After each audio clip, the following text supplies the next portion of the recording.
Chers amis, bonjour, bonsoir et surtout, je vous présente mes meilleurs voeux puisque l'année est bien entamée et nous approchons de la fin du premier mois, le mois de janvier, qui certainement n'est peut-être pas le vrai mois de l'année céleste, en tout cas. Aujourd'hui, nous sommes revenus et je suis très content de vous recevoir sur la plateforme une nouvelle fois. Je veux souhaiter la bienvenue à nos intervenants habituels, Amégan et Emmanuel, Amégan comme l'envie, comme ça se dit au Togo. Euh, Docteur Amégan travaille dans la mission du Togo et c'est un responsable de département puisqu'il s'occupe aussi de la sauvegarde de l'esprit de prophétie. Je souhaite la bienvenue à Pasteur Pradel, qui travaille à la Fédération de la Guadeloupe, responsable d'un secteur en Guadeloupe. Il est surtout voisin de ma ville, de la ville où j'ai grandi et de la ville où je suis né. Nous souhaitons la bienvenue à Pasteur Voltaire, qui est le secrétaire de la Fédération de la Guadeloupe, à Pasteur Oguma Tony, qui est le président de la mission du Gabon, et au docteur Etougué Patrick Anani, qui enseigne à l'Université adventiste de Trinidad. Nous sommes donc très contents de recevoir cette palette de pasteurs, de docteurs, d'artistes. Et nous voulons aussi souhaiter la bienvenue à Laurence, notre co-animatrice, qui va nous aider à gérer les relations entre YouTube et la plateforme Zoom. Je suis donc d'autant plus heureux de vous recevoir que, puisque l'année dernière, c'était mon anniversaire, le 20 exactement, et vous avez été certainement plus intéressé à suivre l'investiture du président des États-Unis que mon anniversaire qui n'avait aucun retentissement international. Mais ce n'est pas bien grave. Mais le Seigneur, je veux le remercier publiquement en votre présence, m'a permis de voir une année dont le premier chiffre suit le 5 et le 6. Bien. Donc, ceci étant dit, nous allons passer à notre sujet. Pourquoi le chrétien ne doit-il pas fêter Noël? Cette question est une question probablement provocatrice, puisque nous vivons dans un monde où le mois de décembre est destiné à organiser deux fêtes, la fête de Noël et la fin de l'année. La fête de Noël est vécue par les enfants comme un mois, une fête ou une rencontre de cadeaux où un certain Père Noël visite les maisons en passant par une cheminée. Alors, je me suis toujours demandé par quelle cheminée il pouvait passer aux Antilles, puisque les maisons ne portent pas de cheminée aux Antilles. Mais on a trouvé le moyen de faire entrer le Père Noël dans les maisons, on a trouvé le moyen de l'introduire dans les foyers.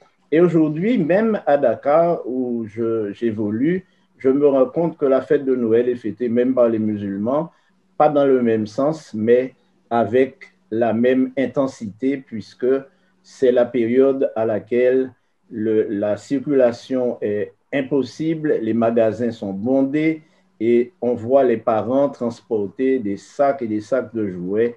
Donc, c'est une fête qui a pris une place énorme dans la vie des humains. Mais la question est, le chrétien doit-il fêter la fête de Noël? Posée ainsi, la réponse aurait été beaucoup plus simple. Mais pourquoi le chrétien ne doit-il pas fêter Noël? Là, c'est une question ambiguë, puisque beaucoup de personnes sont déjà sur le pied de guerre pour défendre cette fête. Alors, ma première question sera à mes invités, qu'est-ce que la fête de Noël? Quelle définition pourrions-nous donner à cette fête d'une manière générale?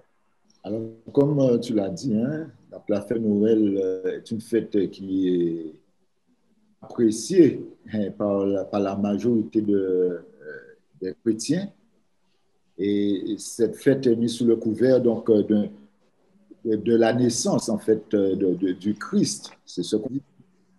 En fêtant donc la naissance de Jésus, eh bien, ils ont fixé une date, le 25 décembre pour cela. pour rendre effectivement hommage à Jésus. C'est ce qui est dit. C'est ce qui est dit. Maintenant, on verra pour la réalité des choses. Voilà. Maintenant, est-ce que c'est véritablement cela? Alors, ma question, je la pose à nouveau. La fête de Noël, à quoi correspond-elle? Qu'est-ce que c'est? Comment l'interpréter et surtout, comment l'aborder en tant que chrétien? Alors, la fête de Noël est une célébration dans le monde chrétien, essentiellement de la naissance de Christ, donc qui se vit dans le domaine religieux, mais aussi dans le domaine culturel. Lors de cette célébration, les personnes se rappellent les circonstances de la venue de Jésus sur terre. Et dans le domaine culturel, il s'agit d'un jour férié durant lequel les familles se retrouvent, se rencontrent, prennent un repas, partagent, échangent des cadeaux. Et c'est une fête familiale durant laquelle on fraternise et on prend du bon temps. Maintenant, quelle dimension donner à cette fête? Qu'est-ce qui se cache derrière? Nous allons échanger là-dessus dans un instant, j'imagine. Oui, nous sommes venus pour essayer de débusquer ce qu'il y a derrière cette fête qui prend de l'ampleur, comme je vous ai dit, dans tous les milieux et même dans les milieux les plus inattendus. Alors, je ne sais pas si Dr Anani pourrait nous parler de cette fête. Existe-t-elle? Et c'est une question. Est-ce que la fête de Noël existe dans le monde juif?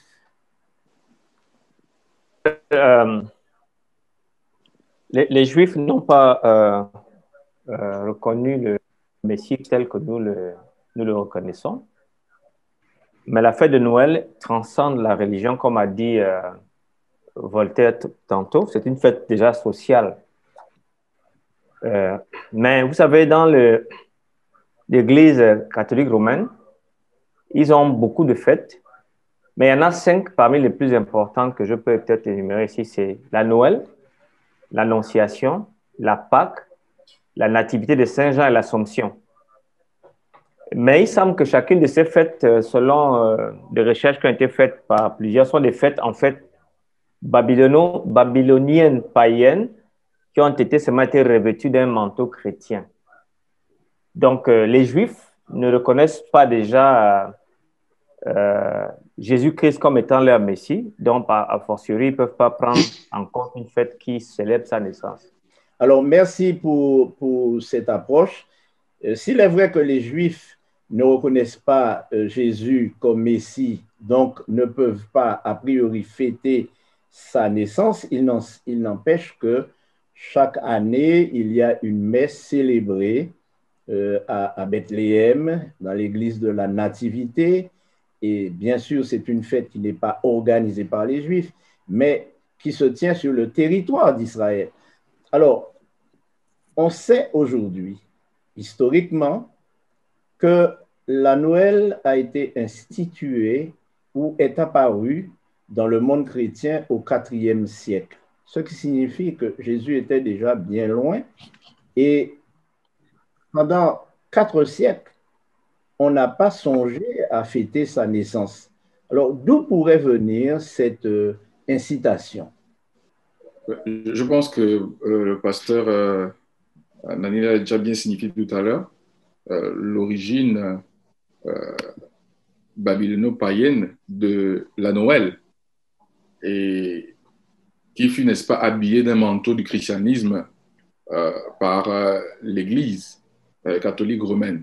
D'où vient cette célébration? C'est une tradition scandinavienne dans laquelle on célébrait, n'est-ce pas, une certaine divinité.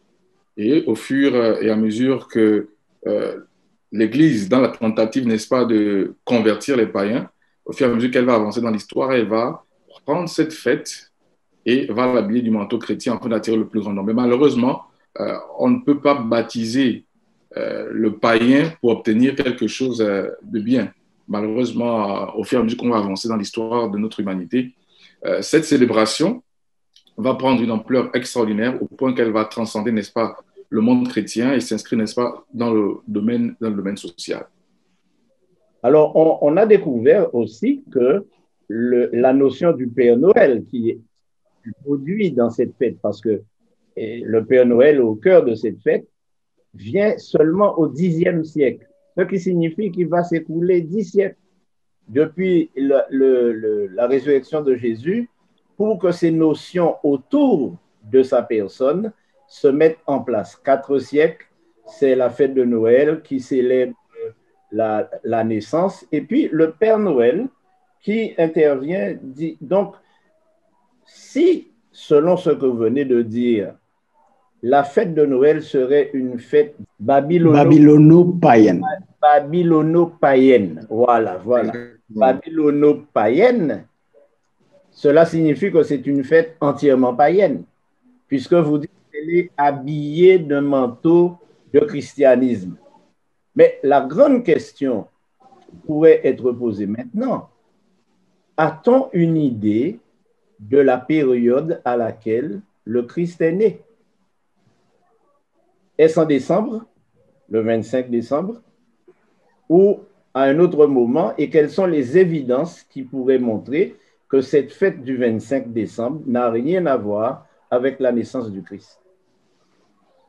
Alors, Pasteur Roger, la question que tu poses, elle est de taille, elle est très intéressante. Cependant, me permets-tu de faire une régression par rapport à l'avant-dernière question? J'aimerais ajouter, à mon sens, un élément qui me semble utile pour comprendre un peu le lien à faire entre le paganisme et le christianisme sur la question de la fête de Noël.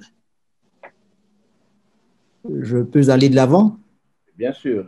La parole est libre dans cette émission. Oui, oui, bien sûr. Alors, en faisant quelques recherches, il apparaît que cette célébration va évoluer dans le temps. Au fur et à mesure que les années, les siècles passent, elle va prendre des couleurs culturelles d'une zone à une autre, d'une période à une autre. Alors, lorsque nous sommes au 4e siècle, semble-t-il, c'est là où on va célébrer pour la première fois la fête de Noël en tant que fête célébrant la naissance de Christ.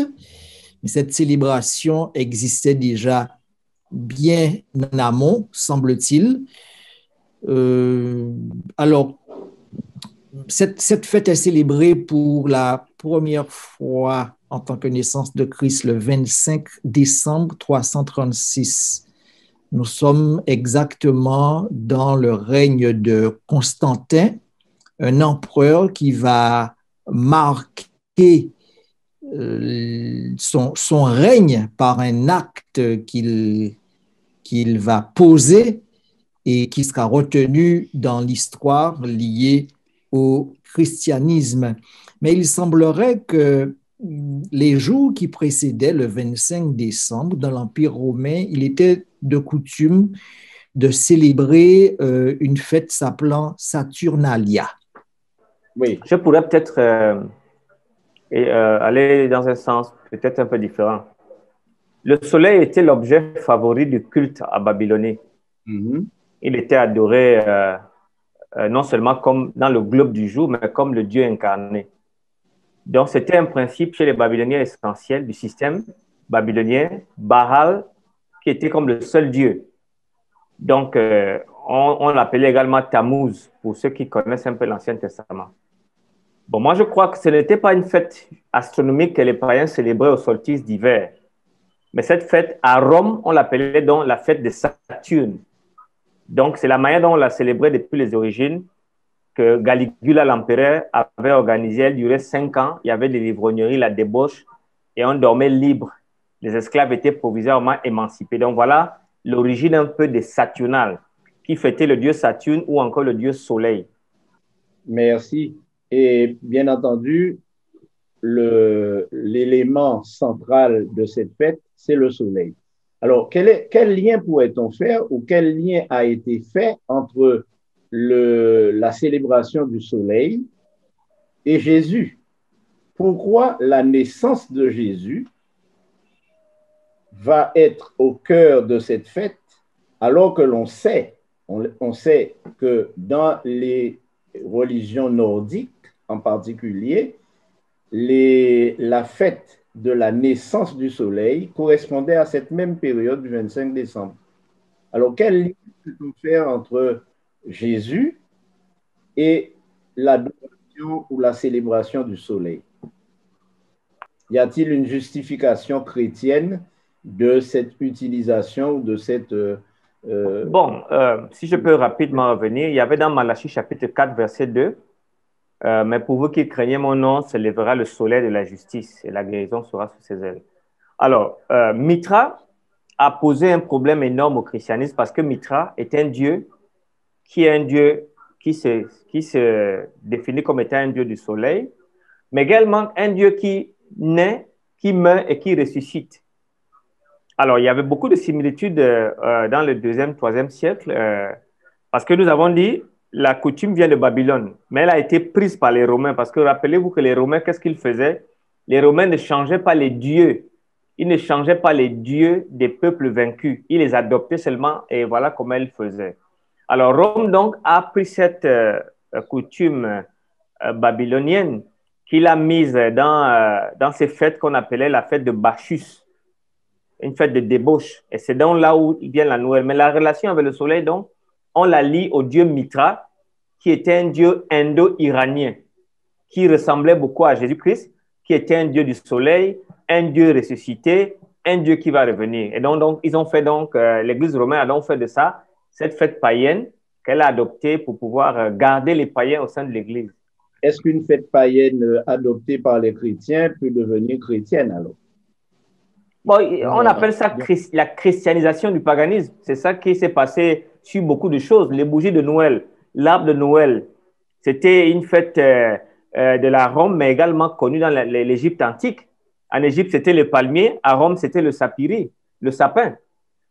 Et les palmiers dénotaient dans le messie païen, qu'on appelait Baal de Théma. Donc, il y a toute une histoire derrière ces choses-là que l'Église a donc adoptées et elle a donc incorporées. Alors, donc, je disais donc que je voulais résumer tout cela. Le soleil était vénéré par le 25 décembre et cette fête du soleil a été intégrée dans le christianisme et la date aussi a été acceptée comme pour la naissance de Jésus. Et la question était posée, pourquoi la fête du soleil a été mise en parallèle avec la naissance du Christ. Et je crois que ça a été dit, la Bible dit que Jésus, le soleil de justice, et donc on a voulu faire effectivement ce syncrétisme donc entre cette fête païenne et l'enseignement chrétien, ce qui fait que cette date a été adoptée. Je crois que dans le concile de Nicée en 325, on a réaffirmé en fait la divinité du Christ et cette fête fut aussi adoptée et son extension, comme nous l'avions dit déjà en préambule, rapide dans toute la chrétienté. Donc aujourd'hui, si on analyse le récit biblique, parce qu'il faut maintenant essayer de rapprocher les choses, si on analyse le récit biblique, comment expliquer la cohérence de ce récit par rapport au fait que la naissance de Jésus est fêtée en plein hiver? C'est ça la difficulté. Effectivement, le texte biblique précise que quand Jésus est né, les bergers faisaient paître leur troupeau. Donc, c'est cohérent. Donc, si les bergers faisaient paître leur troupeau, ça ne peut être le 25 décembre. Pourquoi? Parce que le 25 décembre, c'est l'hiver, comme tu as précisé, Pasteur Roger. Donc, en hiver, les troupeaux sont dans l'état. Donc, il n'y a pas de troupeau qui paisse en hiver. Donc, il y a une incohérence qui fait que... quand nous parlons de l'hiver, nous parlons de l'hiver dans un certain secteur du monde. Parce que Israël. À la même période du 25 décembre, par exemple, en Afrique de l'Ouest, il fait plein soleil.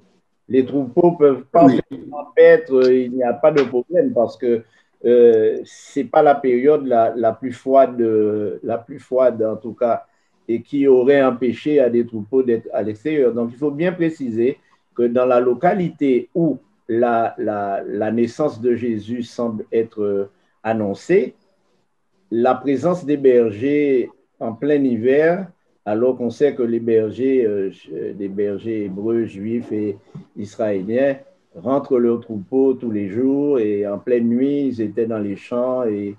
Dans Cantique des Cantiques, le chapitre 2, le verset 11, je lis « Car voici, l'hiver est passé, la pluie a cessé, elle s'en est allée. » Et là, nous sommes donc dans le territoire juif, puisque c'est Salomon qui écrit ça.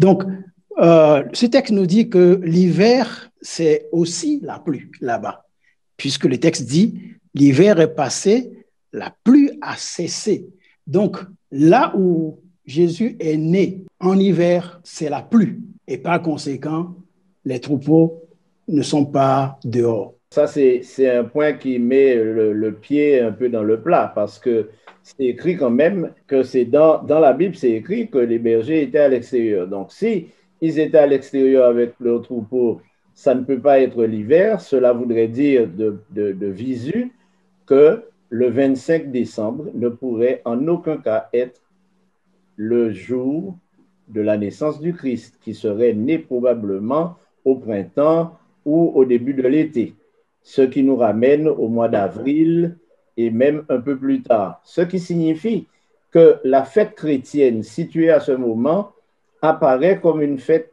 anachronique qui n'a pas sa place et qui ne semble pas être véridique. L'hiver en Palestine était une saison pluvieuse, des grandes pluies, une saison froide et ce qu'on appelle une saison hivernale. C'est-à-dire que c'est vrai qu'en Palestine, le temps n'était pas très bon en ce moment. Il y avait de la neige, mais dans les endroits élevés.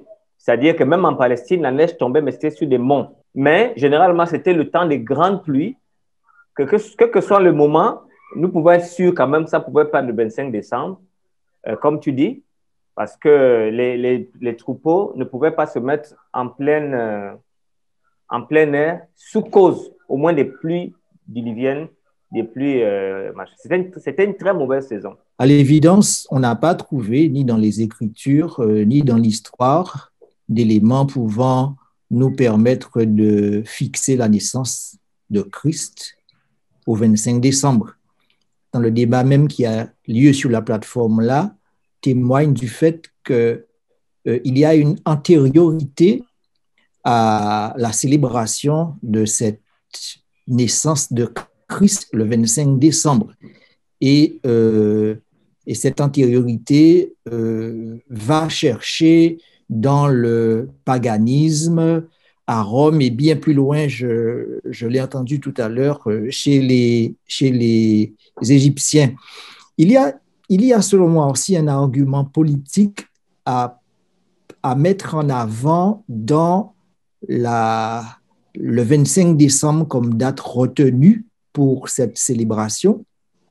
Je disais tout à l'heure qu'au mois de décembre, à Rome, en général, on célébrait Saturnalia, une fête qui donc mettait en avant la déesse Saturne, qui était considérée à Rome comme une divinité liée à l'agriculture. Et le 25 décembre marquait le basculement du temps et le printemps allait commencer et on allait pouvoir retourner au champ, semer et la vie allait reprendre. Mais durant cette fête, dans la dernière partie de l'année, il y avait apparemment, selon les récits que j'ai pu glaner ça et là,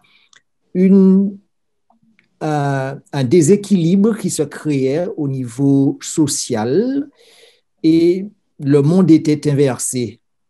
il était autorisé à cette époque que les maîtres deviennent des esclaves, que les esclaves deviennent des maîtres.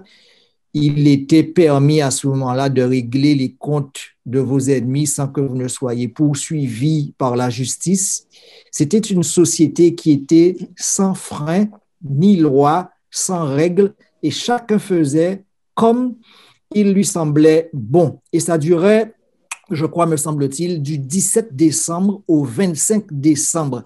Et le 25 décembre marquait le dernier jour de cette fête où on dira que le laisser-faire total était permis.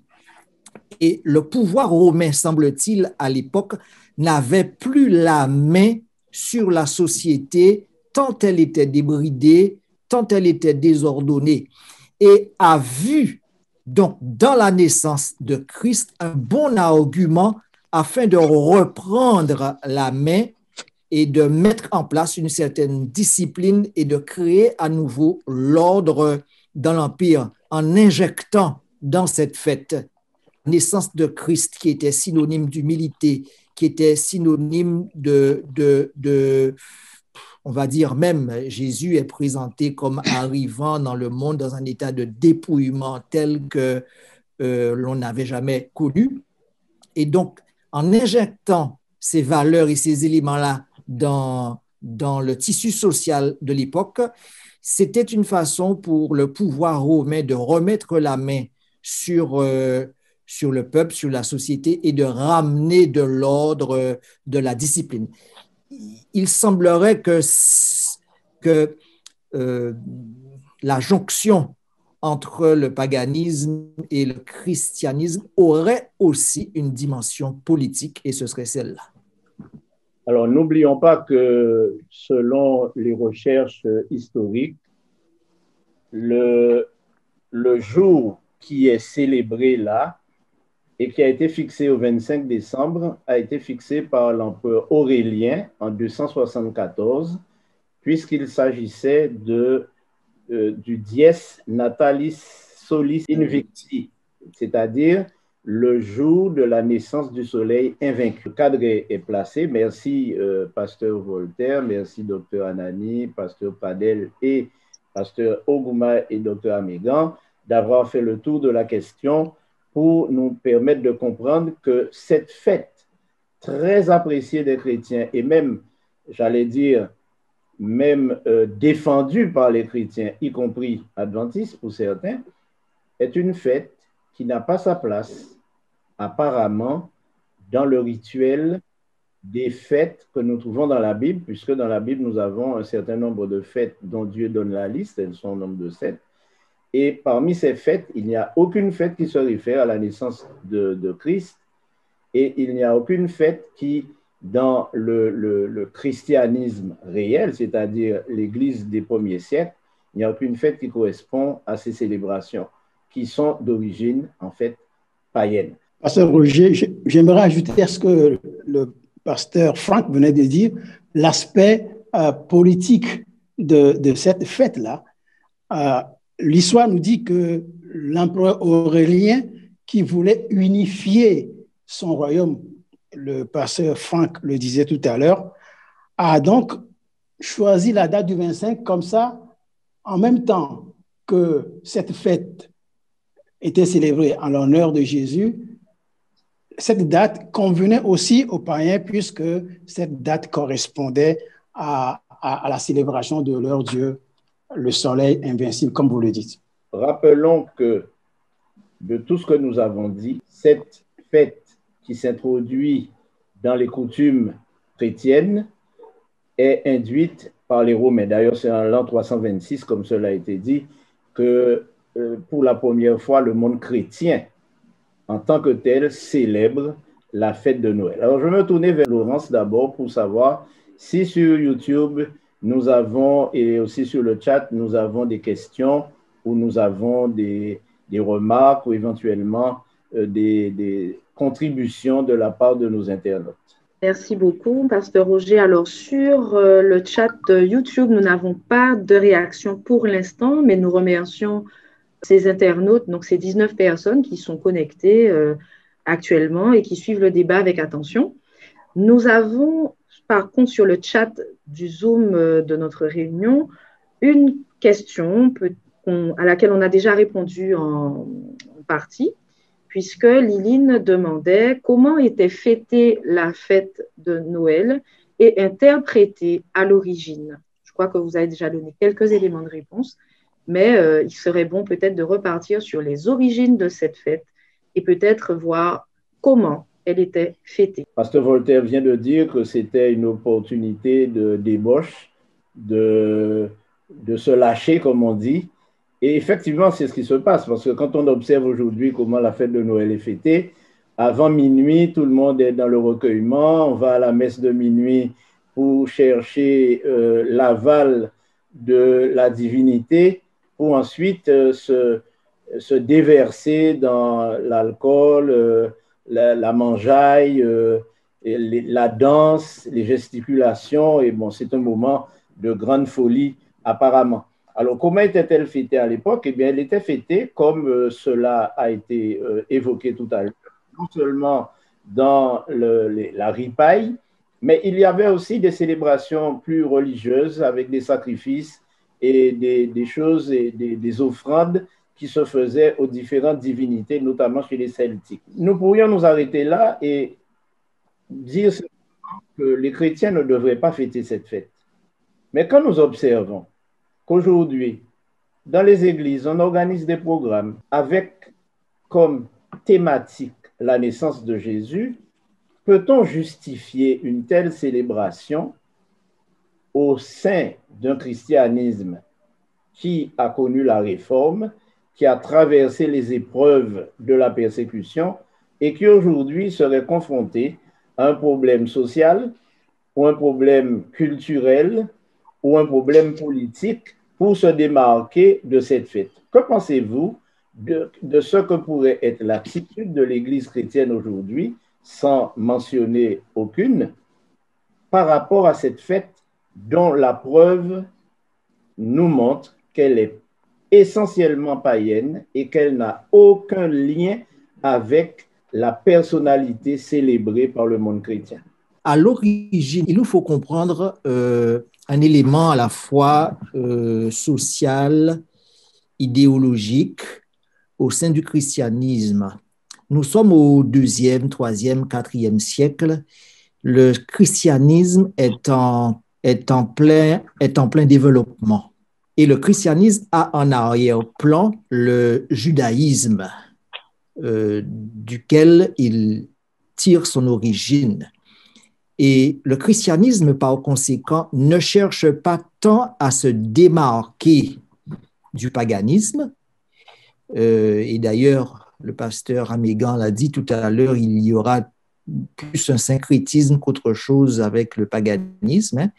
Mais le christianisme cherche plutôt à se démarquer du judaïsme. Le judaïsme a un jour essentiel de fête hebdomadaire, c'est le sabbat, c'est le samedi.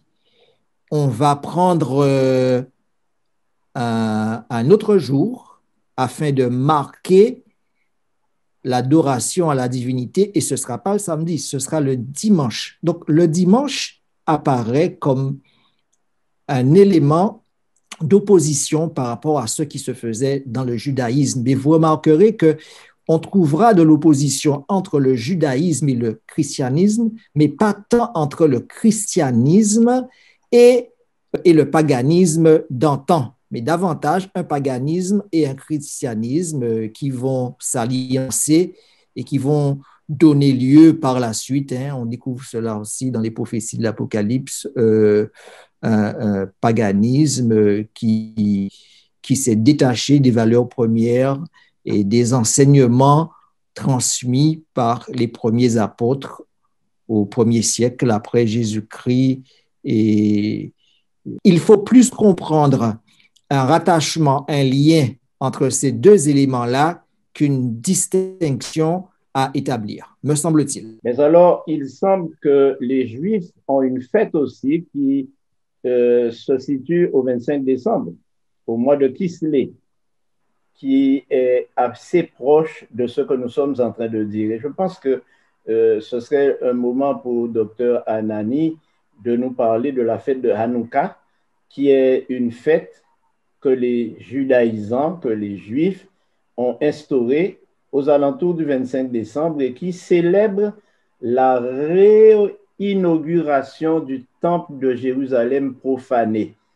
Donc, il faut admettre que la fête de Hanouka n'est pas une fête reconnue par le Nouveau Testament, parce qu'elle vient du fait que dans Maccabée chapitre 1, verset 62, Antiochus Épiphane, de Madman, où le roi fou a sacrifié des porcs dans l'autel du temple. Et donc, quand Judas Maccabée et sa famille ont donc battu les forces de ce roi, ils ont donc célébré la dédication du temple.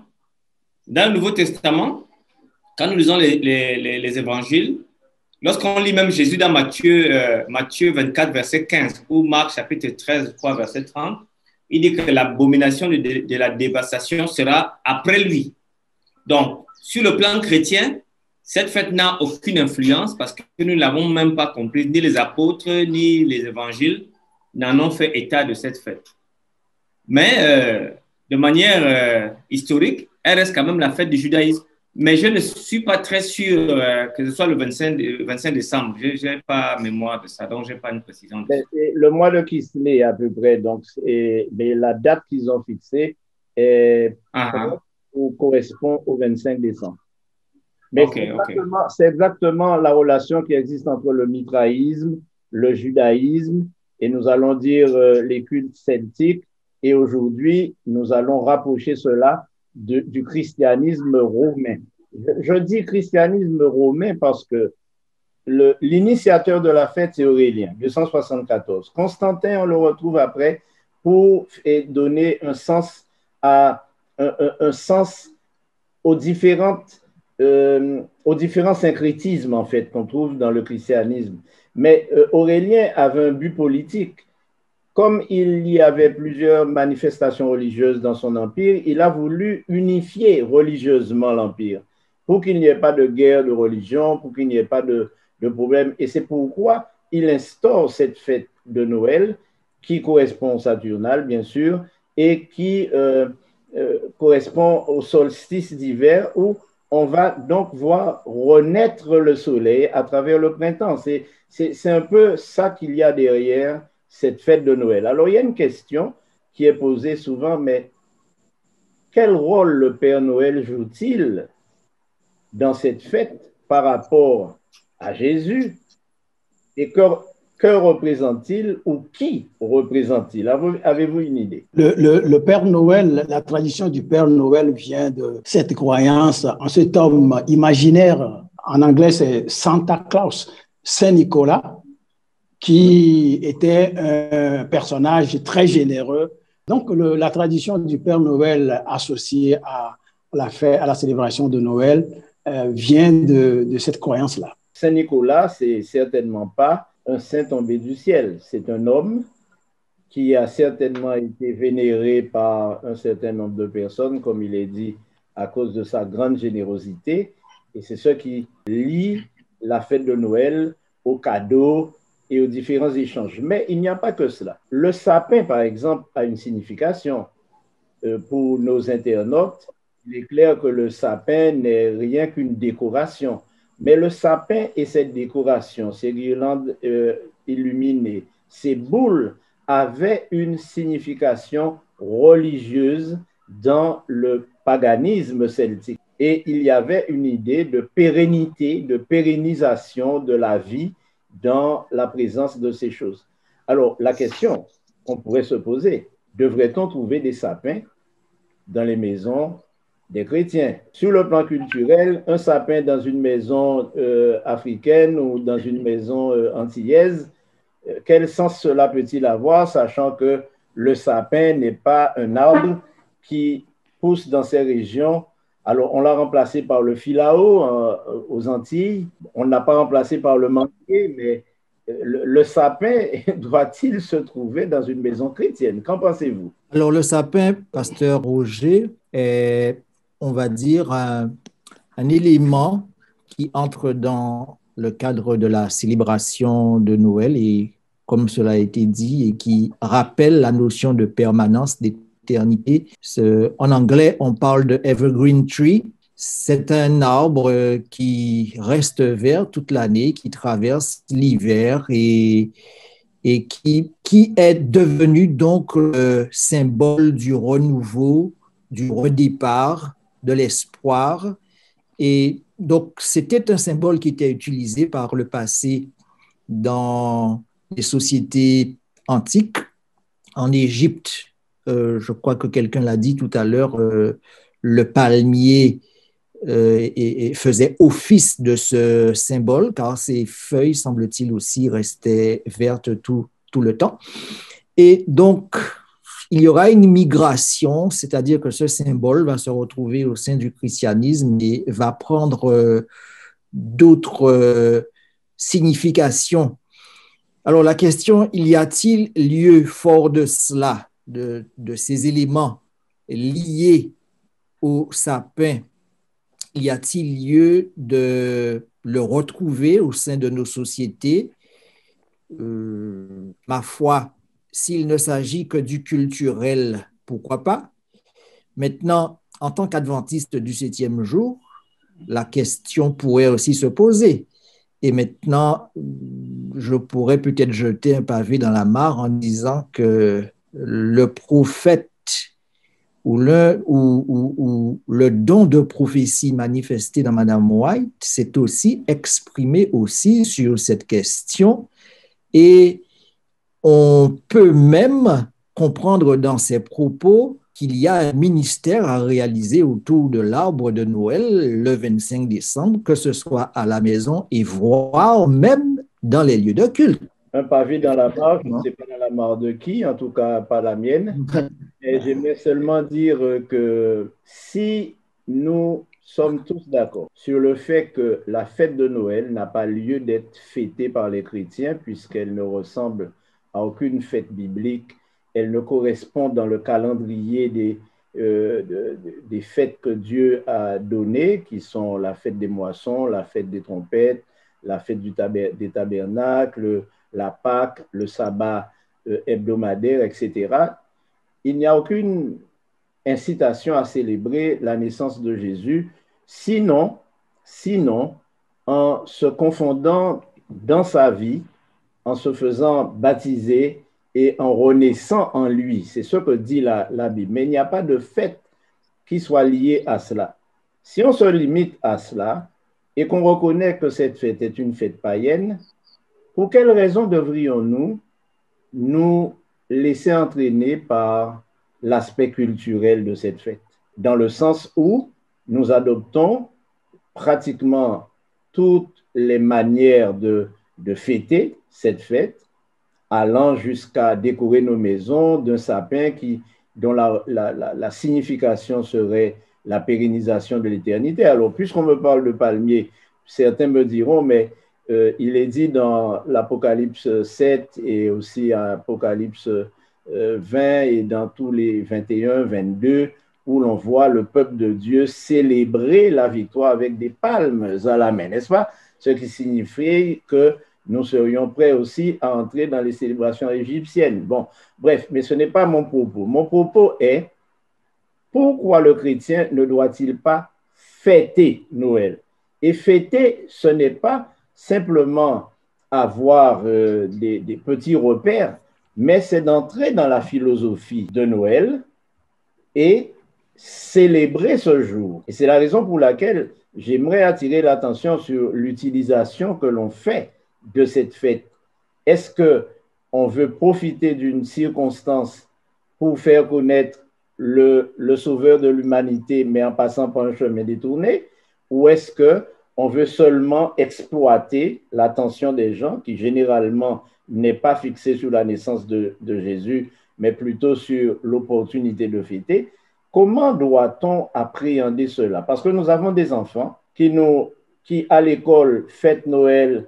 Il y a des Pères Noël qui viennent leur remettre des jouets. Dans leurs entreprises, il y a encore un Père Noël. Moi-même, quand j'étais plus jeune, j'ai fait le Père Noël à la mairie pour les petits-enfants des employés de mairie. Donc, tout cela veut dire que cette fête a pris une telle place dans la vie des hommes aujourd'hui qu'on a même l'impression que le chrétien ne pourrait même pas s'y soustraire.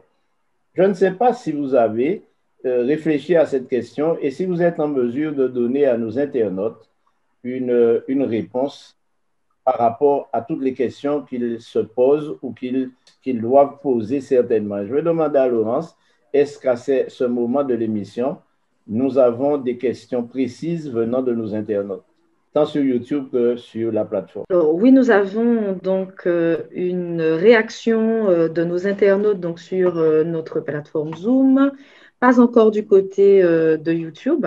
Alors, sur la plateforme Zoom, nous avons quelques questions.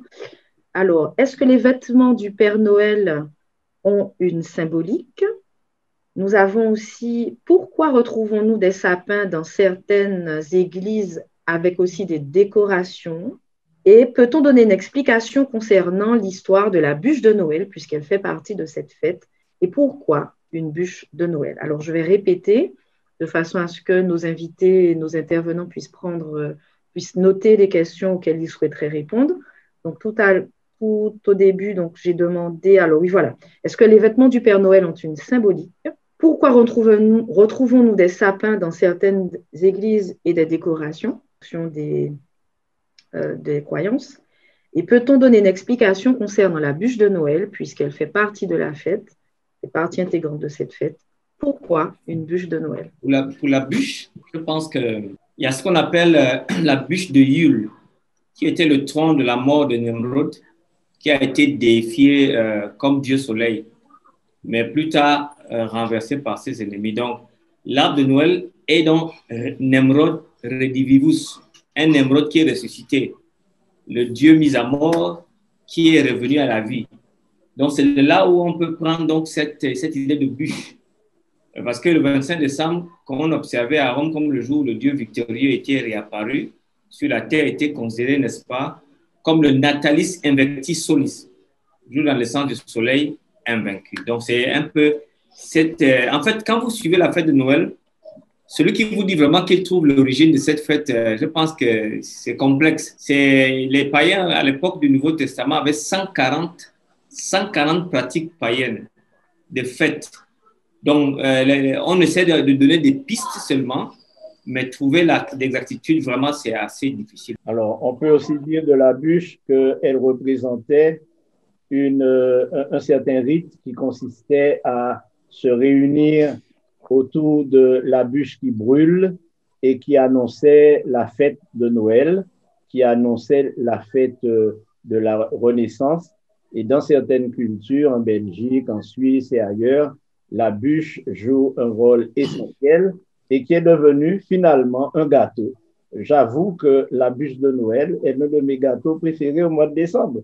Mais il n'empêche que si on y réfléchit, manger la bûche de Noël sans aucune réflexion, cela n'a pas d'importance. Mais s'il faut la manger dans le cadre des festivités de Noël, alors elle nous rattache à des traditions très anciennes qui avaient un caractère spirit ou un caractère mystique.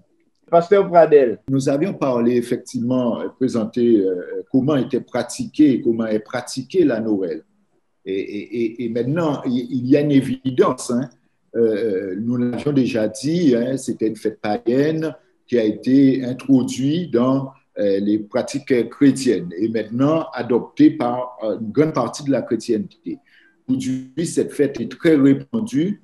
Dans la pratique, on ne retrouve que des oppositions, et j'aimerais insister sur ce mot, que des oppositions à ce que Dieu dit dans sa parole. Par exemple, dans la pratique, la consommation de viande, nous l'avions fait déjà le rapprochement avec la viande de porc, la consommation donc à outrance de boissons alcoolisées. Maintenant, on a parlé donc de l'arbre de Noël, le sapin qui a aussi une signification. Maintenant, ce que je voulais dire, et en rapport avec ce que Pasteur Roger disait, et la bûche, je peux, les éléments, à partir du moment qu'on est dans ce cadre de la fête de la Noël, dans ce contexte-là, pour donner une réponse plus précise à la question qui était posée, je pense que le chrétien ne doit pas fêter la fête de Noël. On ne peut pas. Pourquoi? Parce que c'est une fête païenne dans tous ses aspects. Et même dans la pratique, je dis et je souligne, c'est en opposition avec ce que, en fait, Christ dit lui-même. J'aimerais juste souligner une citation, je crois que Pasteur Voltaire a fait mention de Madame White. Alors, elle fait cette citation: le Christ devait être le suprême objet de nos aspirations, mais d'après la manière dont Noël est célébré, la gloire qui lui appartient est reportée sur l'homme mortel, dont la nature pécheresse et le caractère imparfait nécessitèrent la venue du Sauveur ici-bas. Et c'est ça qu'on se rend compte. On voit qu'en fait, tout est fait pour la gloire de l'homme. Et c'est l'homme qui est mis en avant et non Dieu.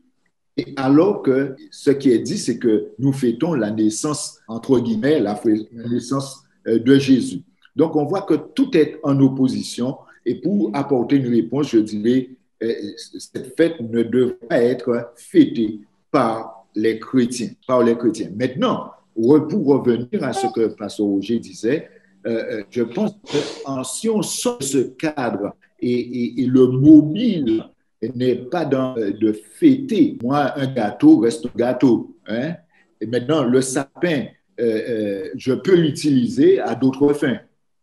D'accord? Je peux l'utiliser à d'autres fins. Je peux mettre un sapin, comme dit Madame White elle-même aussi, elle utilise un sapin et mettre des cadeaux sur ce sapin-là pour offrir à d'autres personnes. Donc, on voit qu'il y a des éléments qui sont utilisés, mais une fois que ces éléments ne sont pas faits dans le cadre de la fête de la Noël, pour ma part, moi, je ne vois pas le problème.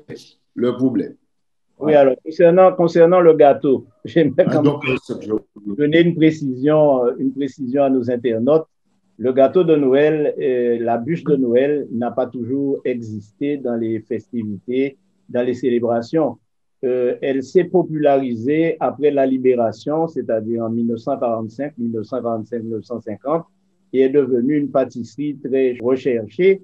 Mais il faut savoir qu'à l'origine, lorsqu'on a commencé à créer des bûches dans les années 1834, 1860, on mettait à l'intérieur de la bûche de Noël un petit Jésus en plâtre. Ce qui fait que dans les célébrations anciennes, on faisait l'association avec Jésus en plaçant un petit Jésus en plâtre dans le gâteau, comme les fèves que l'on trouve dans la galette des rois. Et c'est ainsi que cette pratique est née et elle s'est popularisée. Et aujourd'hui, il y a des bûches glacées, il y a des bûches de toutes sortes. Et j'avoue que c'est un très bon gâteau quand il est bien fait et quand il est fait par certaines pâtissières qui sont sur la plateforme ce soir et que je connais. Je n'aurai aucune hésitation à déguster leurs bûches. Mais revenons au sujet. Parce que, docteur Amégan, tu voulais rebondir sur une question. Oui, je crois qu'il y a des règles d'interprétation de la Bible. Il y a aussi des règles d'interprétation des écrits d'Ellen White. Par rapport à tout ce qu'elle a dit sur Noël, nous ne devons pas perdre de vue cette vérité que aux États-Unis, dans ces années-là, la Noël se situait dans le prolongement de la fête des actions de grâce, Thanksgiving Day. Donc, dans la culture américaine, la fête des actions de grâce, des dons, débutait donc la saison des fêtes de fin d'année, y compris la Noël et le Nouvel An. Donc, c'est une continuation. Ce qu'elle dit, c'est que pendant ces fêtes où on est habitué à se servir soi-même, il faut penser aux plus démunis, aux plus pauvres, il faut penser à l'œuvre de Dieu. Voilà ce que je voulais dire par rapport à à la relation qui existe entre la Noël telle que Ellen la présente et la fête des actions de grâce dans la culture américaine. Nous allons faire un dernier tour auprès de YouTube et de la plateforme avant de conclure, puisque ça fait quand même 57 minutes que nous parlons de ce sujet très intéressant, mais en même temps, une petite bombe dans la tête de certains. Donc, effectivement, quelques réactions à chaud. Qu'est-ce qu'on entend par le mot fêter? Est-ce qu'un bon repas en famille, c'est exactement fêter ou pas? Est-ce que partager des cadeaux, est-ce que c'est fêter aussi? Donc, un focus sur le verbe fêter. Et une petite remarque d'une de nos internautes sur la plateforme. J'espère que Noël ne va pas nous perdre, car j'en ai profité de cette occasion. J'ai profité de cette occasion pour enseigner à mes proches enfants et petits-enfants la naissance du Christ. Est-ce peut-être une occasion de partager aussi l'Évangile? Voilà pour les réactions. Et sur YouTube? Sur YouTube, par contre, nos internautes sont restés muets cet après-midi. Nous avons 30 personnes qui nous suivent. Nous les saluons encore une fois. Apparemment, le sujet est vraiment d'actualité et a laissé tout le monde quoi? Quel sens pourrions-nous donner au verbe fêter? Parce que d'après ce que j'ai compris, dans la question de l'internaute, il est question de savoir est-ce que s'asseoir autour d'une bonne table avec ses amis, est-ce fêter? Alors, moi, je ne vais pas répondre à la question, je vais seulement donner une indication de ce que moi j'ai vu et de ce que moi je vois et de ce que j'ai pratiqué aussi dans le temps. La soirée de Noël est une soirée dite familiale dans le monde adventiste, sauf que on passe toute la nuit à manger, boire, écouter de la musique, regarder la télé, jouer. Cela ressemble à une fête, non? Mais alors, on peut dire que c'est une fête de famille. On peut justifier cette intempérance par le fait que c'est un moyen de se réunir. À mon avis, on peut fêter à n'importe quel moment de l'année, surtout lorsque c'est pour la famille, et on pourrait le faire tous les jours, que cela n'aurait rien de choquant. Mais fixer cette fête de famille uniquement dans le contexte de Noël, ça peut poser question. Moi, c'est ce que je dis, mais je ne dis pas plus. En tant qu'élément à la fois religieux et culturel, nous ne sommes pas dans la fête, nous ne sommes pas dans la célébration ni une commémoration particulière. C'est une occasion que nous offre la société de façon générale, que nous saisissons afin de partager un repas, de fraterniser. Maintenant, en tant que personne, puisant ses valeurs et ses racines dans la parole de Dieu, je pense que nous pouvons donner une certaine dimension à ce jour en mettant en avant les valeurs qui ont caractérisé la venue même de Christ sur terre, notamment le sacrifice, le don de soi, l'humilité, le partage. Lorsque le Christ arrive sur terre, il vient pour donner sa vie. Et je pense qu'essentiellement, lors de cette journée, nous devrions enseigner cette valeur qui a complètement disparu parce qu'aujourd'hui, on est dans un nombrilisme total, dans un égoïsme, tout pour moi, tout autour de moi, tout gravite autour de l'individu. Et il me semble que nous qui nous préparons à aller au ciel, nous ne devrions pas oublier que l'une des lois du ciel consiste à celle du service. Et nous sommes invités ce jour à enseigner ces notions, celles de l'humilité, celles du service, du don de soi, du sacrifice, qui ont complètement disparu et qui conduisent la société aujourd'hui sur un chemin qui est tout à fait contraire au christianisme véritable, en tout cas à celui enseigné par les apôtres du 1er siècle. Je me dis, parce que le truc c'est qu'aujourd'hui, dès que c'est Noël, c'est le moment que voilà, on voit que tout le monde doit aller manger avec nos familles. Bon, c'est vrai que le pasteur Voltaire a dit c'est le moment peut-être pour parler des gens de la naissance de Jésus.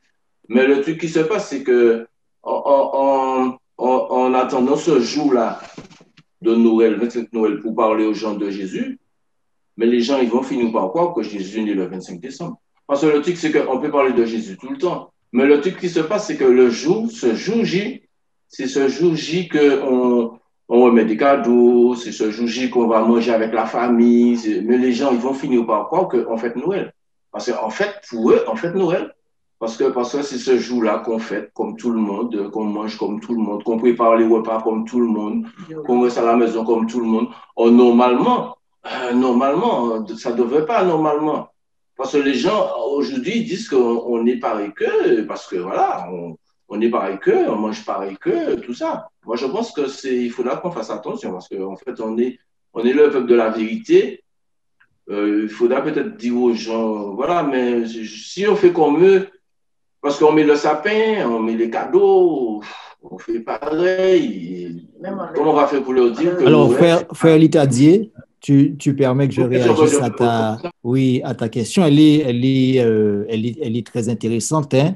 Il nous faudrait rester, à mon sens, équilibré, croire que le Christ est né le 25 décembre ou encore le 24 février ou encore à un autre moment de l'année ne fait aucune différence dans le salut de l'individu en tant que tel. Donc, prendre un temps afin d'enseigner sur la naissance de Christ le 25 décembre n'a, à mon sens, pas de répercussions particulières dans le vécu qu'un individu pourrait avoir dans sa relation avec le Christ. Ce qu'il faut retenir, alors que ce soit le 25 ou ailleurs, c'est que le Christ est venu sur terre, qu'il est né. Ce n'est pas la date qui est à mettre en avant, mais c'est l'être, le Dieu qui est venu sur terre. Et d'ailleurs, le message biblique est très clair. Il est venu chercher et sauver ce qui était perdu. Le jour de sa venue, de sa première venue, n'était pas tant si important que cela, mais c'était le fait qu'il soit venu lui-même. Comme je vois que les gens, ils disent fête le 25 décembre, mais en fait, ils ne fêtent pas la fête de Jésus parce que les gens ne parlent même pas de Jésus. Eux, ils fêtent leurs fêtes, ils font leurs affaires. Et Jésus même n'est même pas vu dans tout ça. Après... Laissez-moi replacer les choses. Hein. Le 25 décembre, donc ça commence le 24, le 24 au soir, à minuit, on se livre à la fête. Avant minuit, on se prépare à la fête. D'une manière générale, je vois mal comment on pourrait passer de foyer en foyer, frapper aux portes et dire aux gens, Jésus n'est pas né ce jour-là, mais il est quand même né un jour. Et même si vous célébrez ce jour pour sa naissance, sachez qu'il est venu dans le monde pour vous sauver. Je ne sais pas si ce message serait entendu à ce moment-là. Les catholiques les plus fervents passaient du temps, environ 3 semaines avant Noël, à chanter Noël. Et ils voyaient l'étoile du berger, bon, etc. Je me souviens, dans mon adolescence, j'étais pianiste dans un petit groupe de lycéens. Et bien, à Noël, nous passions de maison en maison pour jouer et distraire les gens. Moi, j'étais au piano, j'étais adventiste, hein, j'étais au piano.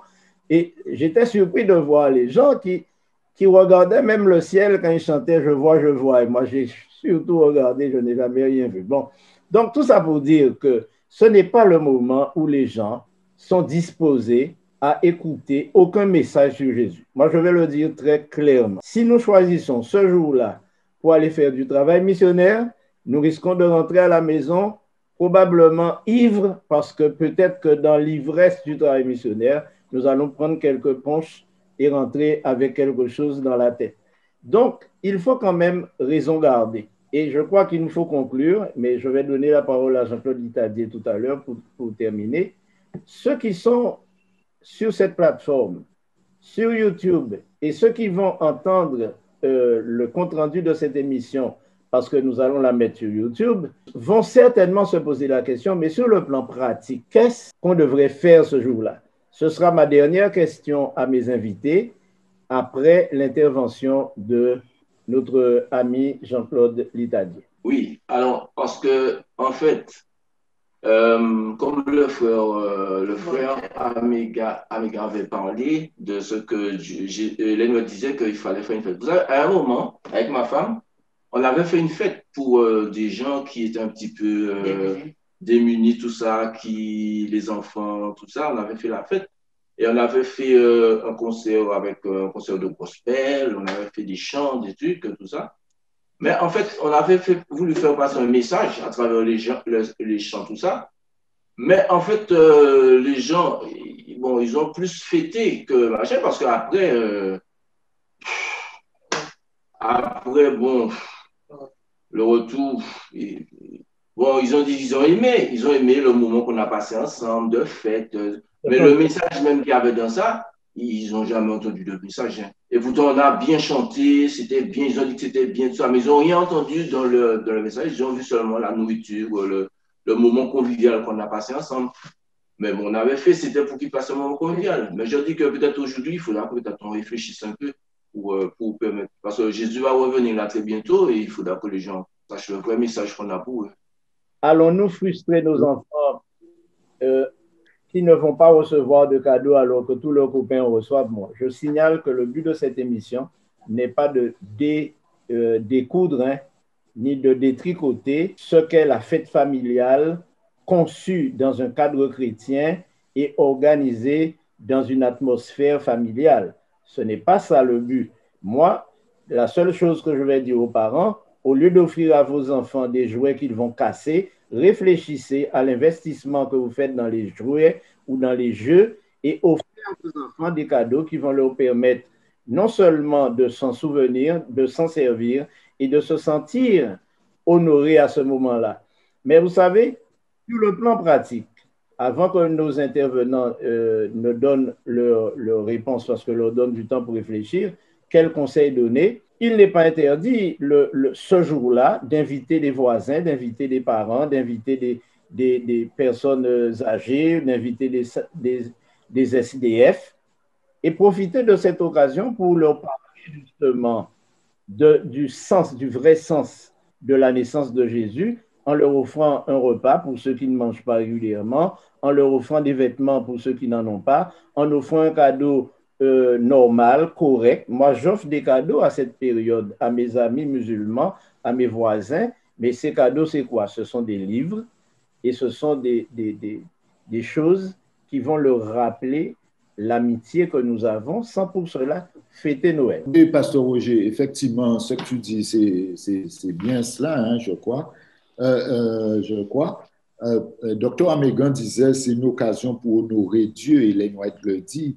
Au lieu que ce jour ou cette période, disons-nous ainsi, soit une période de frivolité, une période de dépenses et à outrance, excès de table, profitez de cette période de ce jour, si on peut dire ça ainsi, pour se tourner vers ceux qui sont dans le besoin ou faire une action qui serait louable, je dirais, envers les autres, comme tu as très bien précisé. Tu as donné les exemples, je voulais donner, tu les as mentionnés, donc je ne vais pas répéter, mais tout cela pour honorer Dieu. Et comme je disais tout à l'heure, c'est que, en fait, tout est tourné vers l'homme. Tout ce qui est fait est tourné vers l'homme. Donc, il faut inverser la chose, ne pas faire ce qui est fait et ce qui est proposé, mais au contraire, se tourner vers les autres et faire ressortir en fait la gloire de Dieu à travers ce que nous faisons. Merci. Pasteur Voltaire, un mot de conclusion et de conseil? L'incarnation, c'est un grand mystère. Jésus, Dieu qui se fait homme, est une réalité, à mon sens, que nous devrions célébrer quotidiennement. Lorsque nous sommes dans Matthieu chapitre 25, il est dit qu'il y a un groupe à la droite de Christ, un autre à sa gauche. Et ceux qui sont de part et d'autre ont fait des choses. Mais le groupe qui est retenu afin de vivre, de passer l'éternité avec Dieu, c'est celui qui aura fait avec libéralité, sans esprit d'intérêt, sans chercher à se mettre en avant.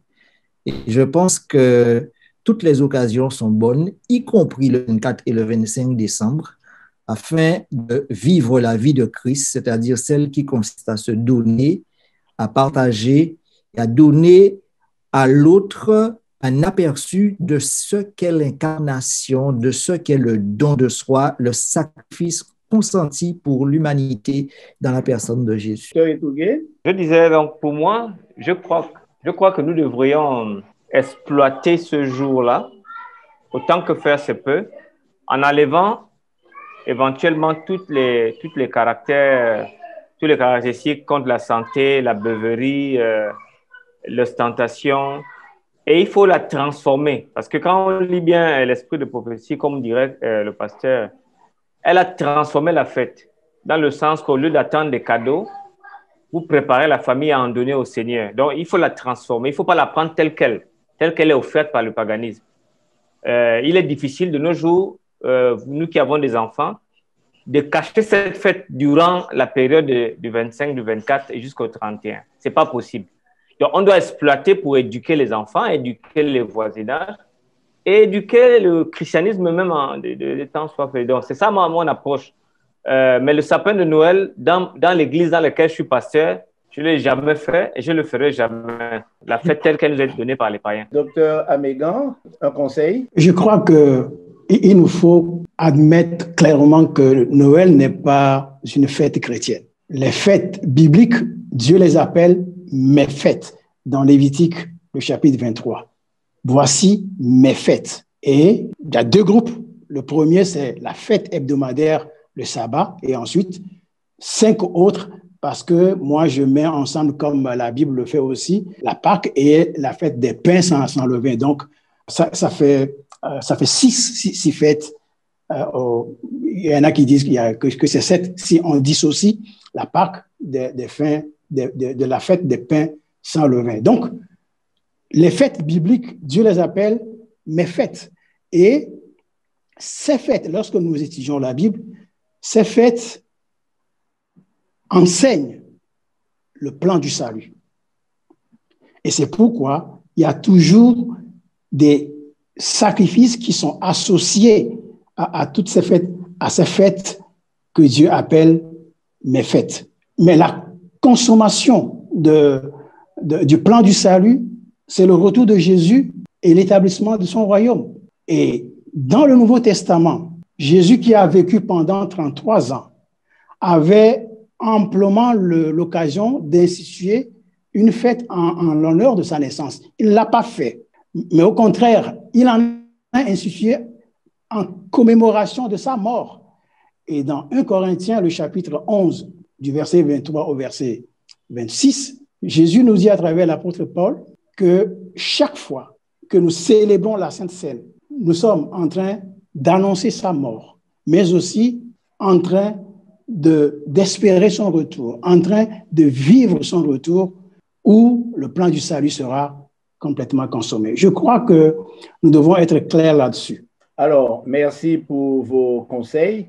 Pour être plus clair, nous allons conclure. Le chrétien doit-il fêter Noël ou pourquoi ne doit-il pas fêter Noël? La réponse est très simple. Le chrétien ne doit pas fêter la fête de Noël parce que c'est une fête païenne induite par l'Église catholique romaine mais en suivant le syncrétisme instauré par les empereurs.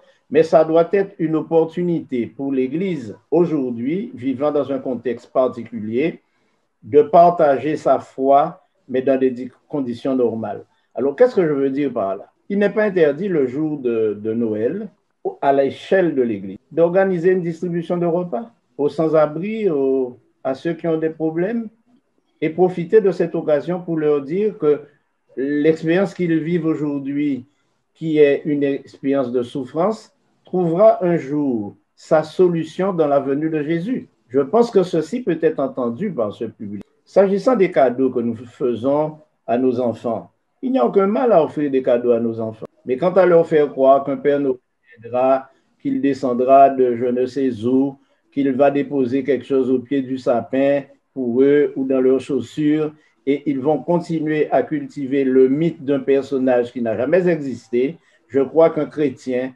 doit détricoter cette idée dans l'esprit de ses enfants. En tout cas, nous avons une bonne opportunité pour enlever de l'esprit de nos enfants que le Père Noël existe, parce qu'avec le COVID-19, étant une personne à risque et étant si vieux, je pense que nous pouvons dire à nos enfants désormais que le Covid a emporté le Père Noël, donc il ne viendra plus. Par contre, disons-leur que nous sommes en réalité ceux qui leur font ces cadeaux parce que nous voulons leur manifester notre amour et nous voulons une fois de plus leur rappeler que Dieu a fait au monde un cadeau qui était son fils, mais qui n'est pas né ce jour-là. Nous devons pouvoir dire les choses clairement autour de nous. Et bien entendu, puisque ce n'est pas une fête instituée par Dieu, puisque ce n'est pas une fête figurant dans la liste des fêtes de notre Seigneur, essayons de créer un esprit de fête totalement différent. Et si nous devons passer un moment en famille, ne le passons pas en famille comme le fait le monde en copiant toutes ces pratiques. Et c'est la même chose pour la fête de fin d'année, qui est aussi une fête païenne, puisque que faisons-nous? Nous enseignons qu'il y eut un soir, il y eut un matin, or c'est à minuit que nous célébrons l'arrivée de la nouvelle année. Aurions-nous perdu la tête ou aurions-nous oublié les fondamentaux de notre foi? Donc, chers amis, je vous remercie d'avoir participé à cette rencontre. Cela faisait déjà 3 semaines qu'on ne s'était pas vu et je pense que ça a été une bonne rencontre. La semaine prochaine, jeudi prochain à la même heure, nous allons nous retrouver autour d'un autre thème. Soyez attentifs, suivez vos WhatsApp pour l'instant, pour ceux qui sont sur WhatsApp, peut-être sur Telegram ou Signal bientôt, que sais-je. Mais en tout cas, vous serez informés du thème de la semaine prochaine et nous aurons l'occasion, par la grâce de Dieu, de débattre encore et de vous aider dans vos études à avancer dans la connaissance de notre Dieu et de la parole de Dieu.